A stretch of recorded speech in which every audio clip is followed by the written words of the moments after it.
Imagine stepping outside to a burst of vibrant colors, the sweet sense of nature, and the hum of bees hard at work. That's the magic of a flower garden. Creating this magic, however, can seem daunting to beginners. With so many flowers to choose from, understanding the soil, dealing with pests, and more. But fear not, we're here to guide you through this blossoming journey, turning these challenges into a rewarding experience. Ready to transform your thumb from brown to green? Let's dive into our top 10 tips for beginner flower gardeners. Tip number 1, location is key. Your garden's location is like its personal residence, and just like us, plants have preferences too. Let's delve into 3 crucial factors: sunlight, wind, and proximity to water. First off, sunlight. Most flowering plants love a good sunbath. They need at least 6 hours of sunlight every day, so select a spot that's generously bathed in daylight. However, remember that every plant has its own sunlight preference, so always check the plant's sunlight requirement.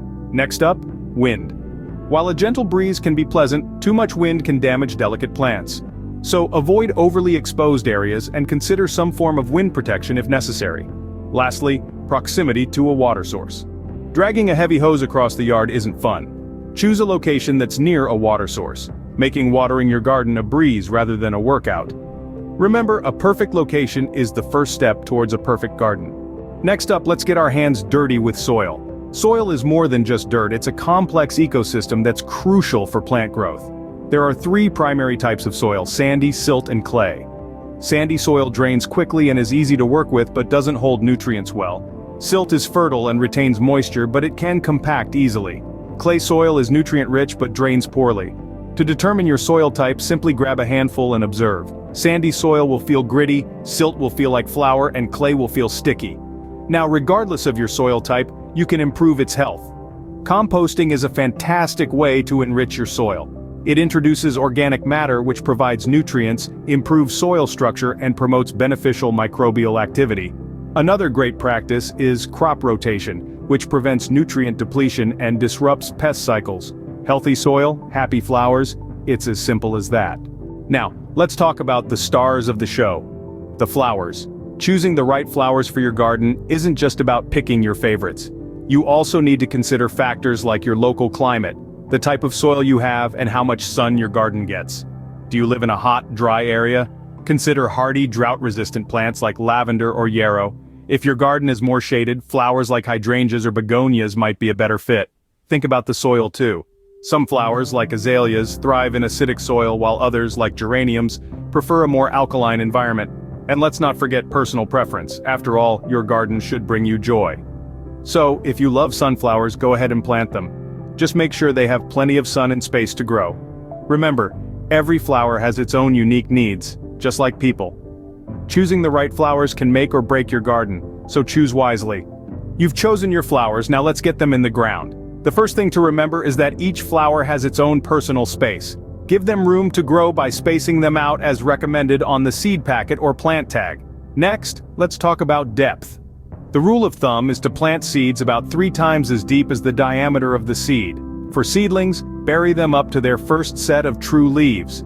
And now, timing. Most flowers prefer to start their journey in the cool of early morning or late afternoon. This gives them a chance to settle in before dealing with the full force of the sun. Planting may seem simple, but it's crucial to get it right. Take your time, do it well, and before you know it, those little buds will be blooming into a vibrant display of colors. With the right planting techniques, your flowers will be off to a great start. Hydration is key, for us and for our flowers. Just like we need water to survive and thrive, so do our petal-clad friends. But how much water is enough, and when is the best time to water them? Let's dive into it. In general, your garden's thirst depends on the types of flowers you're growing. Some flowers, like the hardy geranium, prefer their soil a bit on the dry side, while others, like the elegant lily, enjoy a good drink. A good rule of thumb is to water your garden enough so that the top 1 inch of soil is moist. Timing-wise, mornings are the best time to water your flowers. This allows the water to seep into the soil before the heat of the sun evaporates it. Plus, it sets your flowers up for a day of photosynthesis and growth. Remember, water is life, but too much can be just as bad as too little. So, strive for the Goldilocks zone. Not too much, not too little, but just right. Like us, our flowers need food to grow. So, let's talk about fertilizers. Fertilizers are a gardener's secret weapon. packed with essential nutrients that help our flowers flourish. They're like a balanced diet for our plants, providing them with the vitamins and minerals they need to be their best selves. But when should we fertilize? A good rule of thumb is to feed your flowers at the beginning of their growth cycle, usually in the spring, and then again halfway through the growing season. This gives them a nutrient boost just when they need it most. Now, how to apply them? It's as easy as sprinkle and water. Sprinkle the fertilizer around the base of the plant, then water it in. This helps the nutrients seep into the soil and reach the roots. And remember, over-fertilizing can be just as harmful as under-fertilizing, so moderation is key. With proper fertilization, your flowers will bloom like never before.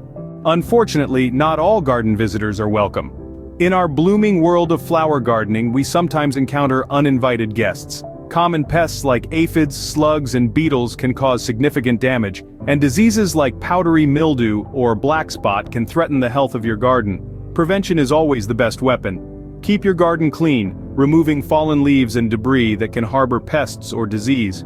Regular inspection is key too. Spotting an issue early can make all the difference in successful treatment. When it comes to pests, beneficial insects are your allies. Ladybugs, spiders, and praying mantises are nature's pest control, feasting on those pesky aphids. Encouraging these good bugs can help keep the bad ones in check. For diseases, remember to water your flowers at the base, not the leaves. Wet foliage can encourage fungal growth, and if a plant does get sick, don't hesitate to remove it to protect the others. A healthy garden is a happy garden, so keep those pests and diseases at bay. Pruning isn't just for haircuts, your flowers need it too. Much like a trim can rejuvenate your hair, pruning can give new life to your plants. It's all about cutting back the old to make way for the new. Pruning helps remove dead or dying parts of a plant, allowing its resources to be used more effectively. It also encourages growth, leading to a fuller, healthier plant. For most flowering plants, the best time to prune is late winter or early spring, just before the new growth begins. However, remember that timing can vary depending on the specific type of flower, so always do your research. Seasonal care is equally crucial. As seasons change, so do the needs of your garden. From shielding your plants from winter's chill to ensuring they're well hydrated in the summer heat, every season requires a unique set of precautions. With regular pruning and seasonal care, your garden will be a year-round delight. Last but not least, let's talk about the birds and the bees. It's not just a euphemism, it's an essential part of gardening. Biodiversity is the spice of life in your garden. It's all about encouraging a variety of insects, birds, and other creatures to visit and make themselves at home. Why, you ask? Well, these little helpers pollinate your flowers, control pests naturally, and enrich the soil, creating a healthier and more balanced garden. So how can you roll out the welcome mat for these beneficial buddies? It's simpler than you might think. Plant a variety of flowers that bloom at different times to provide food throughout the year. Install bird feeders and bird baths. Create insect hotels from piles of twigs or hollow stems. You could even leave a corner of your garden a little wild to provide shelter. By encouraging biodiversity, your garden will not only look beautiful but also play a vital role in supporting local ecosystems. So there you have it, our top 10 tips for beginner flower gardeners.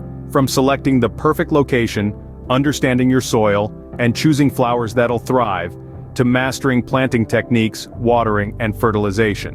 We've also covered how to manage pests and diseases, the art of pruning, seasonal care, and encouraging biodiversity.